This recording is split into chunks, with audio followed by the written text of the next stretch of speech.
మన రక్షకుడు విమోచకుడైన యేసుక్రీస్తు నామమున మీ అందరికీ వందనాలండి. యెహెజ్కేలు గ్రంథము 36వ అధ్యాయము 8వ వచనము చివరి మాటలు చదువుకుందాం. మీరు చిగురు పెట్టి వారి కొరకు మీ ఫలములు ఫలించుదురు. దేవునికి స్తోత్రం. ఇజ్రాయేలీలు అయిన నా ప్రజలు వస్తున్నారు అని దేవుడు మాట్లాడుతూ, పర్వతములారా, పర్వతం లాంటి మన హృదయాలు ఇప్పటి వరకు దేవుడు మనకిచ్చిన గర్భఫలాల కోసం కానివ్వండి,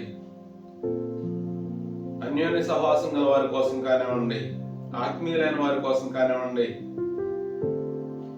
మోకరించి ప్రార్థన చేసి ఫలాలు ఫలించిన అనుభవం లేని స్థితిలో మనం ఉన్నాం.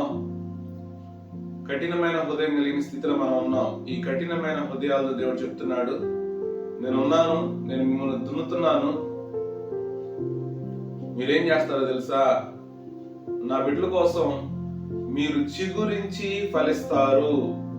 దేవునికి స్తోత్రం కలుగును గాక. కఠినమైన హృదయాన్ని దేవునికి అప్పచెప్తే చాలండి.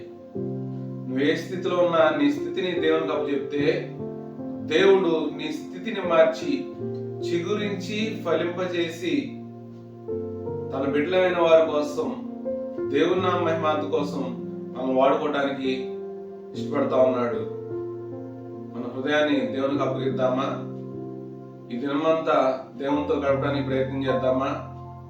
దేవా, నేను నీ కోసం చిగురించాలి, ఫలించాలి. ఇదే మాట ఈ దినం ధ్యానిద్దాం, ఇదే ఆలోచిద్దాం.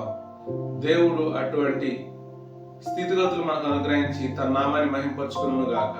ఆమేన్.